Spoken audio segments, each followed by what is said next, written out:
예, 이번 시간부터는 우리가 1차 방정식의 뒷부분, 그래서 저희가 이전 시간까지는 1차 방정식을 등식의 성질을 먼저 배웠고요. 그 다음에 요걸 조금 더 간단하게 할 수 있는 이항이란 개념을 배운 다음에 1차 방정식을 여러 가지 1차 방정식을 푸는 방법을 배웠습니다. 그 다음에 1차 방정식을 실생활에서 활용해서 어떻게 풀 수 있는지 가장 단순한 활용 문제, 그래서 소와 닭의 다리수를 주고 소의 마리수를 구하는 이런 문제를 한번 해봤는데요.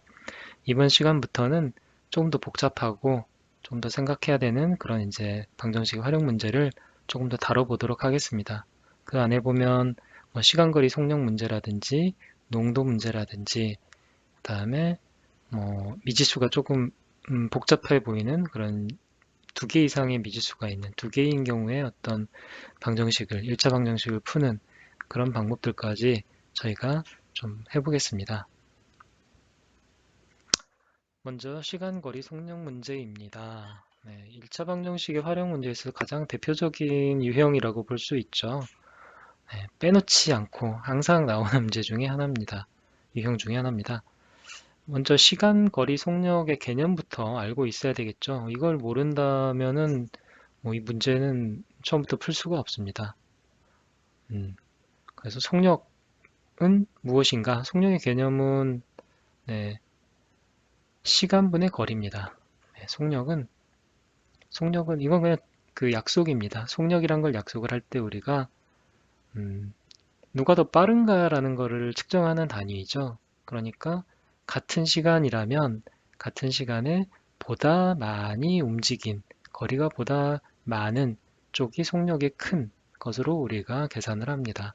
그래서 시간분의 거리가 바로 속력이라는 개념이 되겠습니다.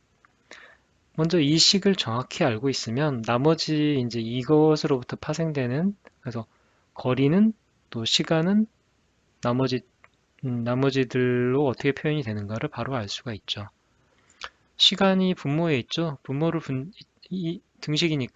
등식이니까 시간을 네, 좌변으로 몰면 어떻게 되나요? 네, 분모니까 분자로 가니까 속력 곱하기 시간은 거리가 되겠죠. 아, 그러면 거리라는 거는 시간과 속력을 곱하면 거리가 되는구나. 네. 그 다음 시간에 대해서 우리가 정리를 하면 어떻게 되나요? 시간은 속력을 이항시키면 되겠죠? 그러면 속력이 분모로 들어가니까 속력분의 거리가 되겠습니다. 그래서 예를 들어서 2시간 동안 4km를 움직였다. 2시간 동안 4km를 움직였다라고 하면 이때 속력은 어떻게 구하나요? 라고 하면 속력은 속력은 시간분의 2시간 분의 거리 4km가 움직인 거죠. 그러면 일단 앞부분의 숫자는 2가 될 거고요. 그 다음에 단위는 그대로 써주는 겁니다. 분자 그대로 킬로미터 퍼 이거는 이제 이, 이 분자 분모를 나누는 이거를 이제 사선으로 표현을 하는 거죠. 퍼라고 읽습니다. 그래서 킬로미터 퍼 시간 요걸 그대로 써주면 이게 속력의 단위가 되는 겁니다. 그래서 시속 2km가 되는 거죠. 우리나라 말로 하면 시속 2km라고 문제에서는 보통 표현을 할 겁니다. 그래서 이런 걸로 속력은 단위가 정해진다라고 생각하면 되고요. 그리고 구하는 방법은 시간분의 거리로 이렇게 실제로 나눗셈을 하면 속력이 구해진다. 만약 거리를 구할 때는 어떻게 하나요? 거리는 속력 곱하기 시간이라 그랬죠. 그러니까 시속 2km로 3시간을 이동했다. 그때 이동한 거리는 어떻게 되나요? 라고 물어보면 거리는 속력 곱하기 시간입니다. 속력 곱하기 시간. 방금 봤죠? 거리는 속력 곱하기 시간. 그래서 거리는 속력 2km per 시간이었죠. 곱하기 3시간. 6이니까 6, 그 다음에 시간은 이건 시간분의 킬로미터였으니까 시간이 사라집니다. 그래서 킬로미터는 남죠. 6km를 움직인 거죠. 네. 그래서 이렇게 단위까지 넣어서 이렇게 곱해주는 게 가장 기본적인 계산 방법이겠지만 실제로 우리는 곱셈을 할 때는 2 곱하기 3만 하면 되겠습니다. 그럼 시속이고 시간이니까 곱해서 사라지고 킬로미터만 남는구나. 거리니까 그렇게 보면 되겠습니다. 그래서 2 곱하기 3은 6 해서 6km, 거리는 6km다 라고 얘기하면 되죠. 그 다음 시간은 어떻게 될까요? 시간은 속력분의 거리죠. 네. 속력분의 거리니까 만약에 시속 2km로 8km를 걸었다. 그러면 이건 몇 시간 걸렸겠느냐? 라고 하면 시간은 속력분의 거리니까 속력 2km, 시속 2km, 그 다음에 거리는 8km 했으니까 4 해서 시속이니까 이 속력이 시속이었으니까 즉 킬로미터 퍼 시간당 몇 킬로를 움직였느냐, 시간당 2킬로를 움직였다라는 거니까 결국 시간은 4시간 이렇게 하면 되겠죠. 우리가 이렇게 속력, 거리, 시간을 계속 자세하게 알아본 거는 앞으로 계속 저희가 속력, 거리, 시간에 대해서 문제가 나올 거기 때문에 개념을 확실하게 알아두기 바라는 의미에서 조금 자세하게 설명을 했습니다.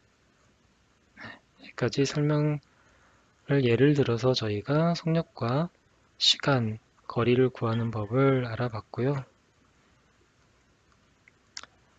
다시 개념으로 돌아와 보겠습니다.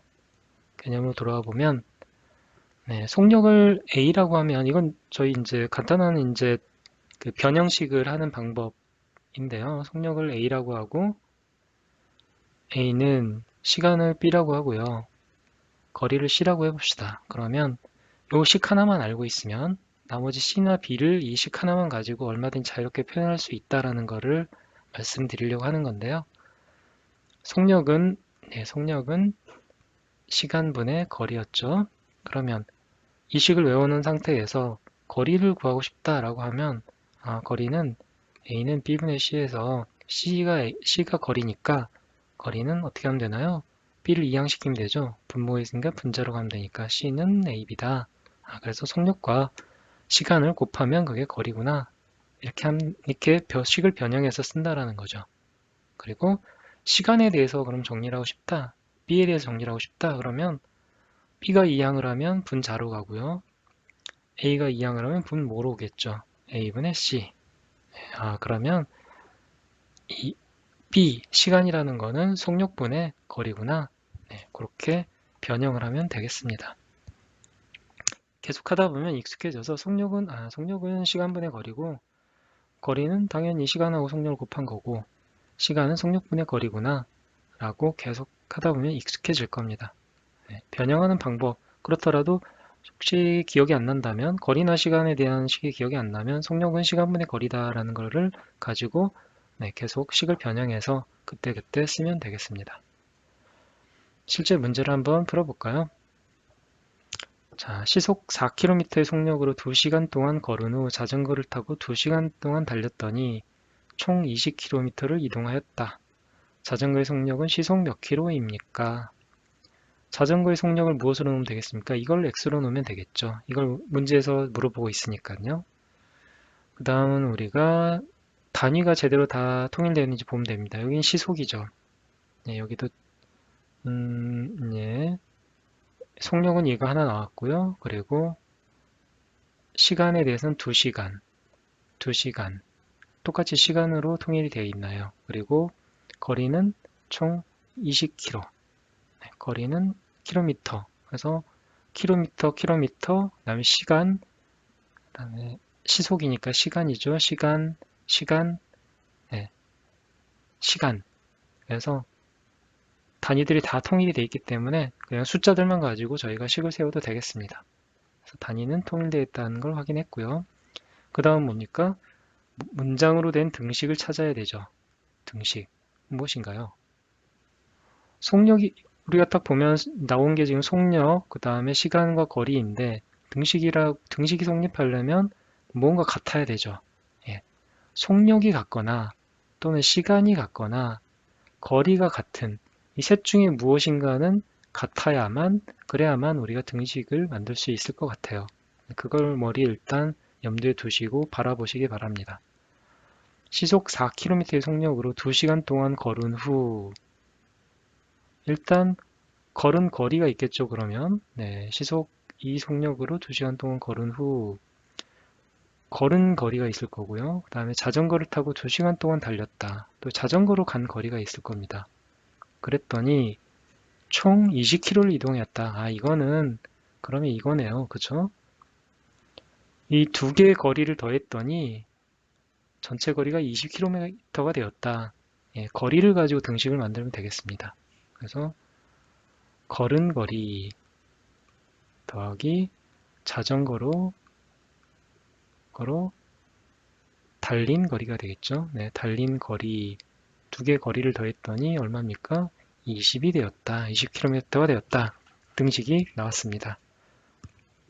자, 이제 우리가 자전거의 속력을 x로 넣어왔으니까 이 x를 이용해서 이 식을 1차 방정식, x가 들어간 1차 방정식으로 바꾸기만 하면 되겠습니다. 걸은 거리, 거리는 속력과 시간으로 어떻게 나타낼 수가 있다고 했죠? 네, 속력은 시간분의 거리니까 거리는 시간이 이렇게 이항하면 되니까 거리는 속력 곱하기 시간이죠. 네. 걸을 때의 속력은 4km였습니다. 그러면 4로 속력은 4고 시간은 얼마입니까? 2시간 동안이죠. 4 곱하기 2만큼 그러면 이동했겠죠. 거리가 되겠죠. 자전거로 달린 거리는 어떻게 되나요? 자전거의 속력을 우리는 x라고 놨고요. 속력은 x고 거리는 얼마입니까? 시간은 얼마나 걸렸나요? 2시간 걸렸죠? 네, 시속 x 킬로미터로 2시간을 달렸다 라고 했으니까요. 그랬더니 총 얼마입니까? 간 거리는 20km죠. 네, 됐습니다. 드디어. 방정식을 세워보면 8 더하기 2x는 20이네요. 8을 이항하면 되겠죠? 2x는 20 빼기 8. 네, 2x는 12가 되고 x는 12 곱하기 2분의 1은 6. 네, 자전거의 시속은 시속 6km가 되겠습니다. 네, 이렇게 저희가 처음에 배운 대로 방정식을 일단 문장으로 만들어 보고 그 다음에 x를 넣어서 속력은 시간분의 거리라는 걸 활용을 해서 그래서 문제를 풀면 그러면 방정식이 만들어지고 1차 방정식을 풀면 되겠습니다. 그래서 단위는 문장 속에 있던 단위를 다 그대로 쓰면 됩니다. 문장에서 우리가 속력의 단위는 시속이었고요. 그 다음에 거리의 단위는 킬로미터였고요. 그 다음에 시간의 단위는 시간이었죠. 그래서 이 세 개를 이용해서 답을 쓸 때도 시속 6km. 왜냐하면 속력의 단위는 여기에서 문제에서 시속으로 주어졌으니까 시속 6km 이렇게 쓰면 되겠습니다.